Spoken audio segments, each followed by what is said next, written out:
Hello guys, thank you for tuning in again today.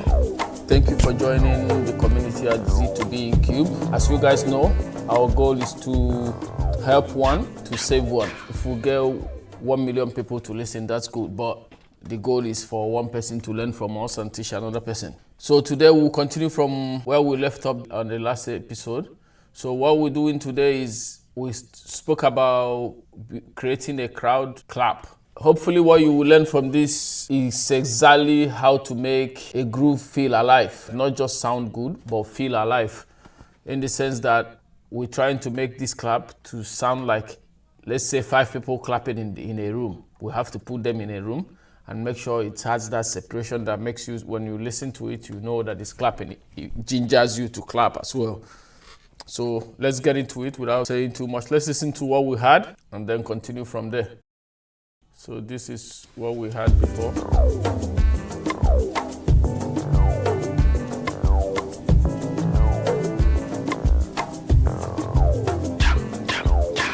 So now, to avoid wasting time, I've gone in and got 2 different claps that I will use for this. So I'll delete this. This was me experimenting. And then I came up with this for the clap, but we'll build on this. So I went in and set everything because I don't want to waste you guys' time. But I will explain what we have here quickly. What we have for the MIDI of the clap is what I got here. This is what we're going to use to build on this to get that feel. So listen.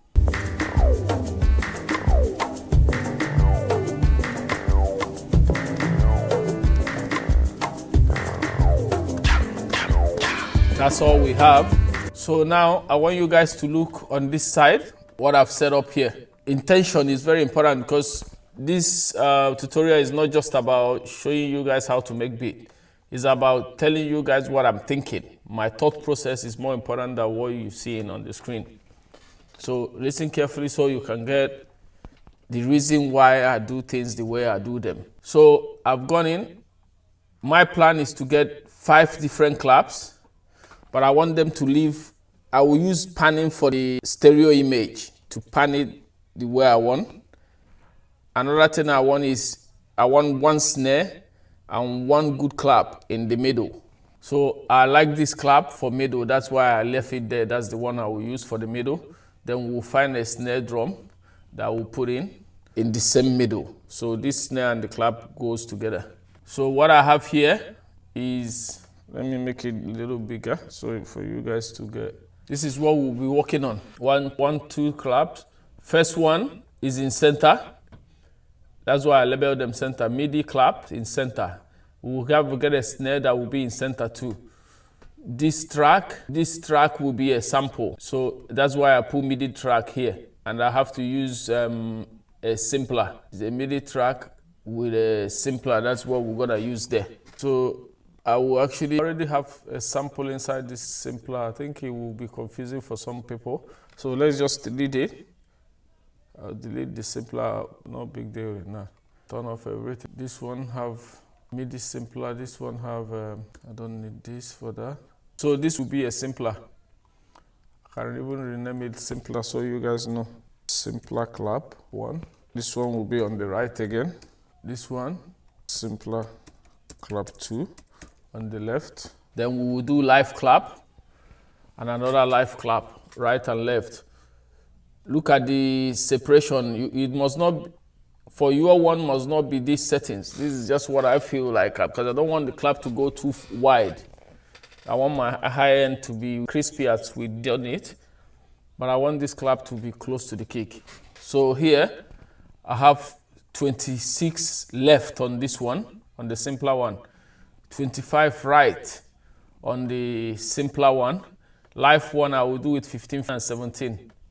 Right and left as well. So let's go in and record the live clap and get that out of the way. The way I record is I already have everything on my preset. I use this track as my recorder.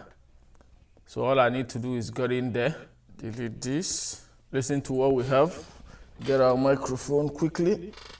Because you don't want to be wasting time. I don't like wasting time when I'm producing. If the vibe comes, you just walk with it and go straight away. No wasting time. So let's listen to it, and then I'll program the clap inside straight away, so we don't waste much time. All I have on my recording chain for this is just Clarity VX cleaning up the room tone, and then I have UAD channel strip, that's all, and a little bit of EQ, that's all I have. A little bit of compressor here, that's all I have. A little bit of compressor, just a little bit of compression, that's all I'm doing there. For my recording chain, that's all I have for my recording chain. Always important to do your gain station on progress. I've spoke about that before. Okay, so let's get into it. Okay, we'll record the audio, and then from there, just for a bit, no big deal, just make it work. That's all I need. So now, we don't want to waste time. We'll take this one, lift it up to our live side. Take this take. There's nothing like perfection. I don't believe in perfection. Music is dynamic. Don't stress yourself making things to be perfect. Always what I'm thinking of when I'm making Afrobeat is all about community. It's not just music. It's community. So it's like in a village where people come together and they are playing different instruments. If you don't have instrument, assuming you're eating with your spoon, you use your spoon to hit it and get to the vibe. If you feel like clapping, you clap. So that's how I do it. So here, we have got these two claps. I'll bring them close to this one, just to nudge it to close enough. It doesn't have to be perfect, but I can see noise here. Even though we use, those are the noises I'm seeing. So for this, I will put in Clarity VS on this. Oh, it's already on this track, so I'll put, I use Clarity VX. I'm just doing anything above 90 is good for me. Then this track, the same Clarity VX, and just a little bit of Artworks to push it. Let's see. So I will just bring the ones that are far off from this closer. That's all I need to do. I'm not thinking about it like these ones, just to be in the pocket. I'm moving in. I'm not moving it perfectly on grid, just close. This one I will get in there. Remember, I'm not trying to get it to be perfectly on grid with the synth one, but I need it to be close enough because we're thinking of cohesion, not perfection. So I don't want it to be exactly the same. Just close enough. That one should be okay. So let's listen again. So remember, this one is on 15 and 17. You want it in a way that when you turn it off, you can feel straight away that it's not there. Listen. So I need to bring it up to match this one. I want all the ones below to not be the same volume with this one and this snare. They will not be the same volume. These two will be my main sounds. So I want them to be higher than these four. So that's what I'm checking now. So turn it off. Here now you can still hear the three of them, even though these ones are low. Like listen, they are still there. That's the feel I want. So now, let's find a snare that will work with this. Let's find a snare. I'll use the same MIDI, but I have to change the velocity a little bit. So let me actually get a velocity too. I can do this one manual velocity, yeah, I will do manual. But I need to find a nice. Also, one important thing, important more than anything, is your sound selection. When you're choosing these sounds, be thinking, this one I want it to be very dirty. The other one I want it to be far. The other one I want it to be wider. The other one, that's what I have in mind. Like, where do they live? Where would the sounds live? That's very important. So now, I need a snare that will be in this middle, work with this one. So for now, I will turn this off because I'm trying to get snare that will live here. All right. So this is a kit that I always use. This snare, I already tested it. I like the sound of it. Hopefully, it works, so I don't have to change it. So I will put that snare in there. This is where my snare is sitting. So it gives me what I need immediately. I don't need to go far. So this is what we have. You see the body of the snare? That's what I need. Just that mid-range body of the snare. These two. I don't want the snare to be hitting in front. I want it to feel more like clap, but that snare gives it the chest. It's thumpy. All right. So we're good with that one. The next thing we want to work on is the two simpler track. So I have a simpler here with sample in it. But this one, let's work on the velocity a little bit. That is not sounding the same. What am I doing with the velocity? Just bringing, not thinking of it too much. Just one note, however I feel like. Because if it's somebody playing this live, all the notes will not hit the same. So I'm not thinking of it, I'm just moving. Don't think too much over all these things, you don't need to. Just have intention and they will come together. So now, I will use this top one, but I will turn this off for now. This is what the one I'm working on it. So that's the sound we have it. For this one, I will use automatic. There's a tool, randomizing tool that I can use here. It's called Humanizer from Max for Life. I like using the track, that's all. Sometimes I will go, it's only doing down here random velocity and random time. So I want it to always hit. So I'll go down on the random time, but velocity I want it to change it subtly. The sound is already in there. See, hear it. Now put it on. You see, you can hear the separation on the left. So we'll go the instrument, simpler on the track there. Then you will find the clap that will work for it. My splice is upset today. I don't know what's wrong with it, but we can find clap from, I think there is clap in a bit production thing that I have here. So I can use this one. So just put it into the simpler. Sometimes if I want, I can go in and work with the pan, but I don't think I want to do it on this. It's all good. It'll be okay. So we still listen and see if it makes a difference. I will not solo anyway. Let's just see. And turn this on and see if it. I really don't like the sound of this clap like that.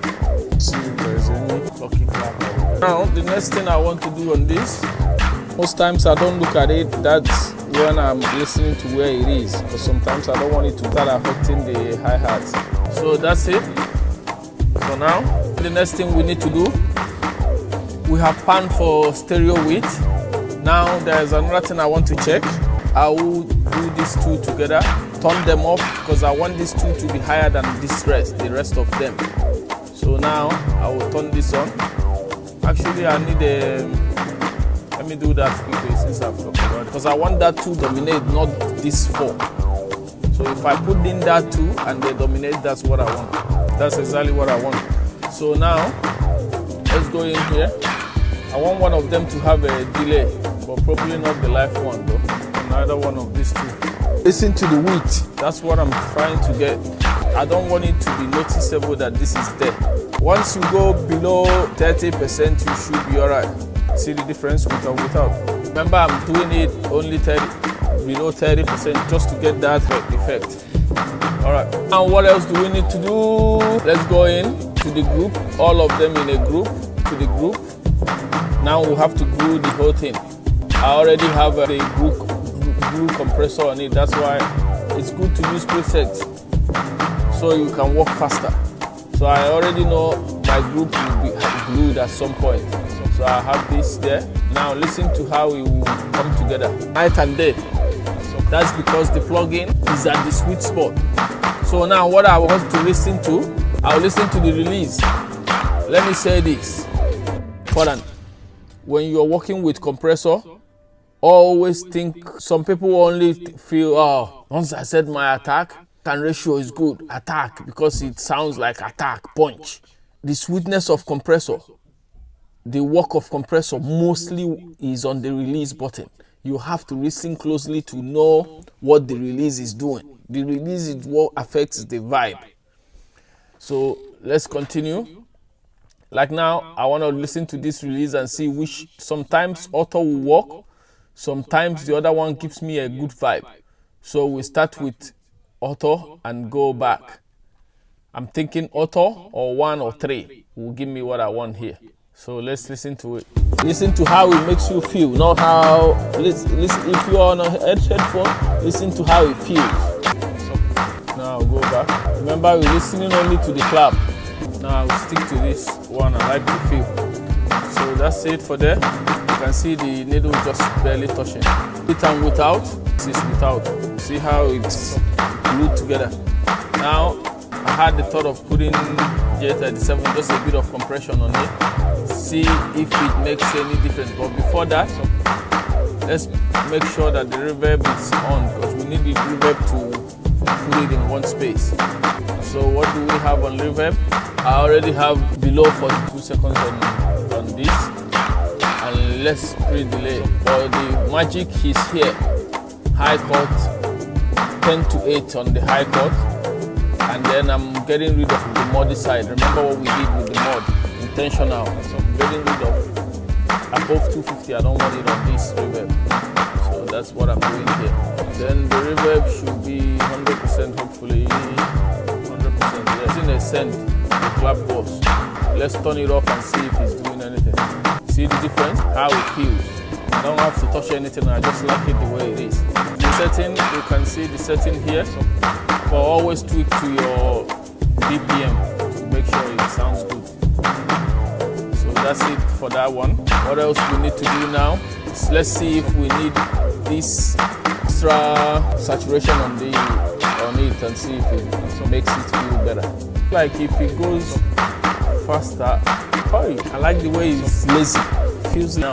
Some people will say, oh, this didn't sound good because it's not on the grid. But I like it, it's intentional. I don't want it to sound robotic. So it shows that there is a mistake there, but it's good. I don't lead into perfection. I follow the groove. There you have it, that's how we do this. It came out good without the clap. We are building the chorus part. This clap will not be in the whole song. It will come in at some point, but I've made it perfect. So this is more about mindset and intention. How did we start? You remember we started from gain staging. We went up to the hi-hats, how to make them crispy. High end is good. Marriage between the low end. Now clap for a smack. We keep progressing. So hopefully you guys learn from it, and then we'll put in the clap at some point in the song. See, it comes in and becomes part of the song. It does not coming in sounding like it's not in there. It comes in and feels like something that has been missing is back. That's the feel we want. So we'll continue working on this bit. I think next thing might be arrangement, but I have to keep checking what I need to do on this. But we're getting there. So thank you guys. Thank you for being here. I'm super happy to have you guys. As you know, at Z2B in Cube, all we stand for is help one to save one. If it's only one person that is listening to this and learning from it and winning, feel free to reach out to me if you're working on anything. I'm one of the producers here. Soon you guys will be seeing the other producers doing their thing too. So we are happy to collaborate. We're happy to work together. So peace and love you guys, and out.